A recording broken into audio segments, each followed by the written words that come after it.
देखिए क्वेश्चन कह रहा है कि figure shows the two adiabatic vessel, दो एडियाबेटिक वेसल है।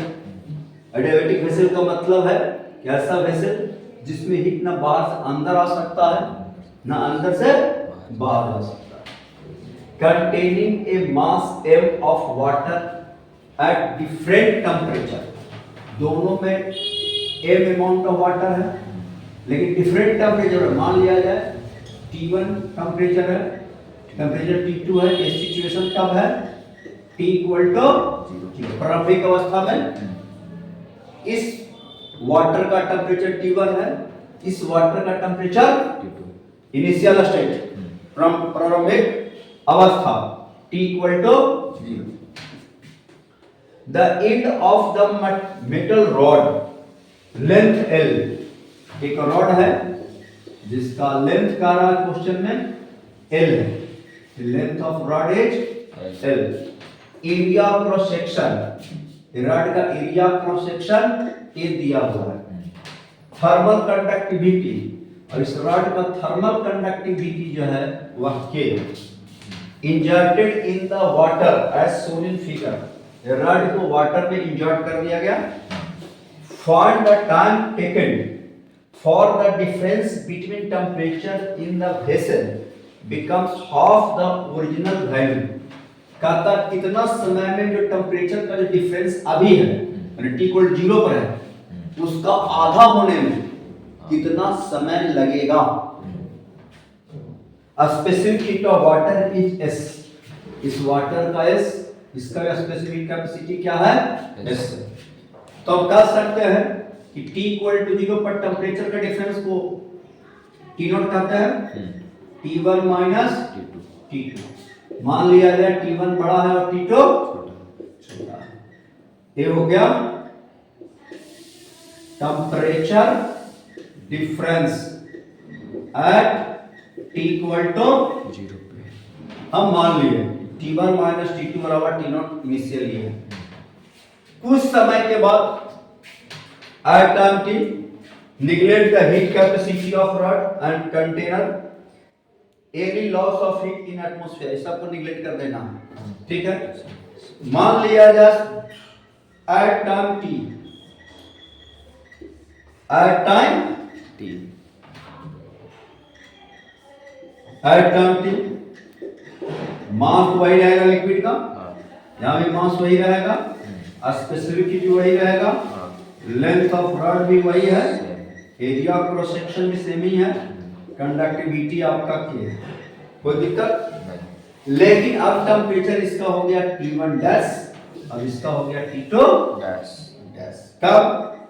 एट टाइम, क्योंकि इसका टेम्परेचर ज्यादा है तो हीट लॉस करेगा इस कंडक्टिंग रॉड के हेल्प से, और ये टेम्परेचर क्या करेगा? हीट क्या करेगा? गेन करेगा। हीट गेन करेगा, ये हीट लॉस करेगा, जिसकी वजह से इसका टेम्परेचर घटेगा और इसका टेम्परेचर बढ़ेगा। मतलब दोनों का टेम्परेचर समय के साथ चेंज करेगा। अब जो है T1 dash minus T2 dash बराबर T मान लेते हैं, ये टेम्परेचर डिफरेंस हो गया at time T, at time, और टेम्परेचर का difference T1 dash minus T2 dash बराबर T मान लेंगे।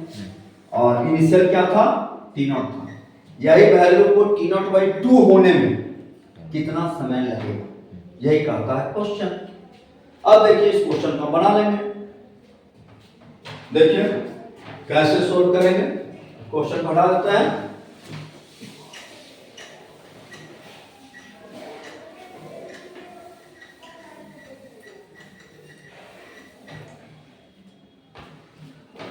पहले तो ए हीट लॉस करे, हीट गेन करेगा।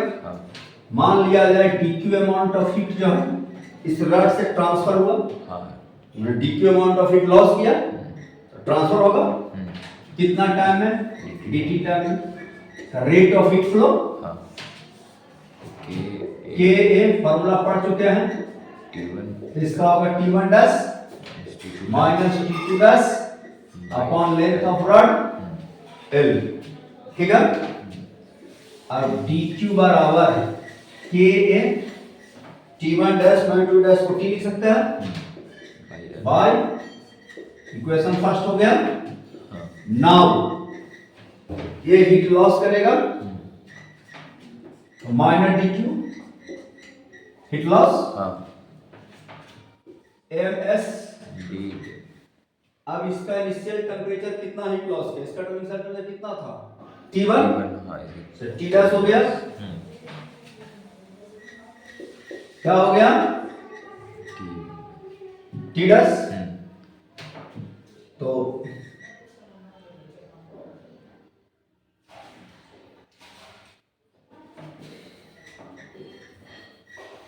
हीट लॉस करेगा तो minus D Q differential form लिखेंगे, टेम्परेचर डिफरेंशियल फॉर्म लिखना होगा। अब ये हीट लॉस करेगा तो इसका टेम्परेचर T1 से बदल करके T1 डैश हो जाएगा। T1 से बदल करके यहाँ T1 था हीट लॉस का T1 डैश हो गया, तो DT टाइम में भी टेम्परेचर चेंज कर जाएगा।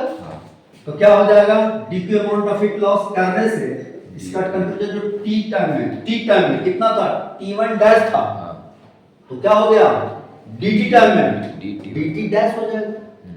टाइम बहुत छोटा तो चेंज ऑफ टेम्परेचर क्या होगा बहुत छोटा, तो चेंज ऑफ टेम्परेचर हो गया T1 डैश से dt डैश हो गया, इतना टेम्परेचर क्या हो गया इसका घट गया।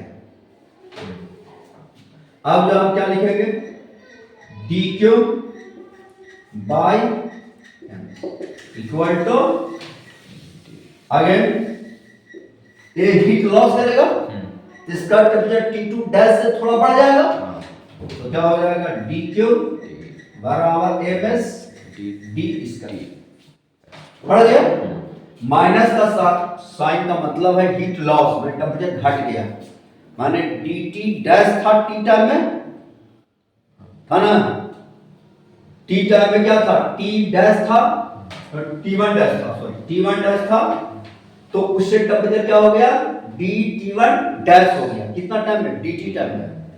अब इसका टेम्परेचर बढ़ जाएगा T टाइम में T2 डैश था, अब चेंज हो करके dt2 डैश हो गया, तो dq amount of heat gain किया।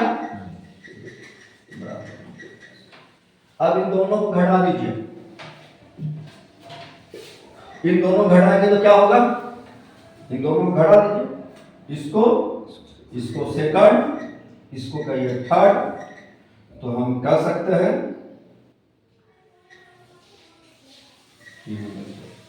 T1 डैश है सेकंड माइनस थर्ड वे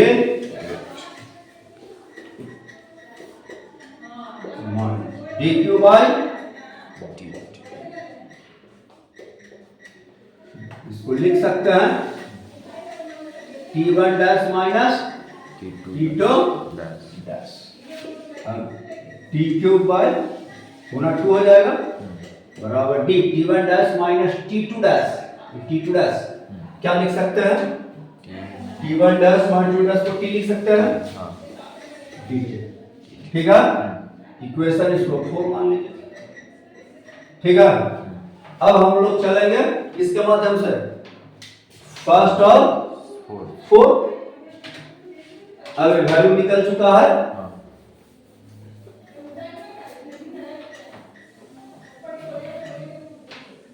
फर्स्ट और equation 4 equation from first and 4 from equation first and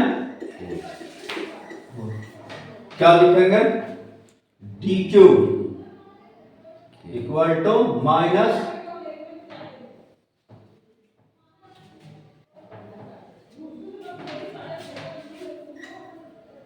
ms लिखा हुआ m इंटू ms, तो लिख सकते हैं dq equal to ms divided upon equal to ka ty dt by 2ka upon l ms, ठीक है।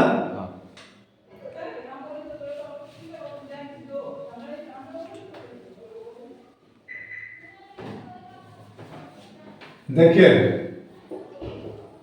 Dash लिखा था ये dt धर जाएगा तो इंटू डी टी हो जाएगा, ठीक है। फर्स्ट इक्वेशन में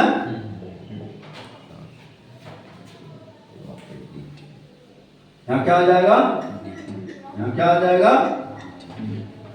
अब इसको इंटीग्रेट कर दीजिए। कहाँ से इंटीग्रेट करेंगे, T0 से T0 बोलिए, T0 से T0 से T0/2 होना है। हाँ। टेम्परेचर डिफरेंस T0 टाइम से ले, आयन अब यहाँ से हो जाएगा 0 से लेकर के, अब ln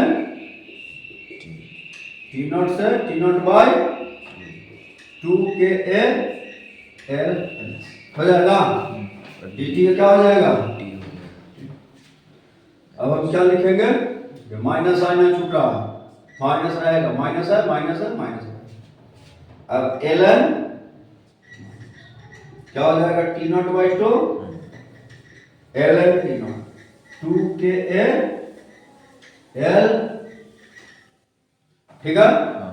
अब इसको हम सोल्व कर ले, माइनस अंदर ले जाइए, तो ln T0 minus ln T0/, क्या हो जाएगा, 2Ka अपॉन ms। अब इसको log m minus log n है, log m/n 2 आ जाएगा, T0 अपॉन T0/2 करेंगे तो 2Ka T ms, इसलिए T बराबर क्या होगा, msl अपॉन ln, मान इतना टाइम में क्या हो जाएगा, 50% आधा हो जाएगा, ठीक है। यहाँ पर देखिए फिर से क्वेश्चन में लीजिए, पहला जो है इक्वेशन लिख दिए हीट ट्रांसफर का, dq amount of heat transfer हुआ dt टाइम में, Ka T1 dash minus T2 dash, T time में बॉडी का वाटर का टेंपरेचर क्या था, एक का T1 डैश था, दूसरे का T2 डैश था बाय L, ठीक है। T टाइम में तो dq amount of heat transfer हुआ, dt को इधर ले जाएगा। अब जाए ये हीट ट्रांसफर होने के वजह से एक वाटर उसका टेंपरेचर घट जाएगा, दूसरा वाटर उसका टेंपरेचर बढ़ जाएगा, जिसके वजह से T1 डैश से टेंपरेचर घट करके dT1 डैश हो गया, इतना घट गया dq हीट लॉस करने से। और दूसरा जो है हीट गेन करने से T2 डैश टेंपरेचर था T टाइम में, उसका टेंपरेचर बढ़ गया, कितना से dT2 dash, dq heat gain करने की वजह से। अब हम इसको इधर ले आए, अब सेकंड माइनस थर्ड कर दिया, दोनों ऐड हो जाएगा, dT1 dash minus dt2 dash लिख सकते हैं, डिफरेंशिएट करेंगे फिर इतना ही आ जाएगा, इतना और इतना आ जाएगा। अब इतना T1 डैश माइनस 2 डैश को हम T लिखे थे, T टाइम में लिख दिया। अब फर्स्ट और फोर्थ को हम इक्वेट कर लिया, यहां से dq का वैल्यू निकाल के इसमें रख दिया फर्स्ट में, और उसके बाद हमने सोल्व कर लिया, सोल्व करने का रिजल्ट आ गया, S लिखा हुआ लिख लीजिए।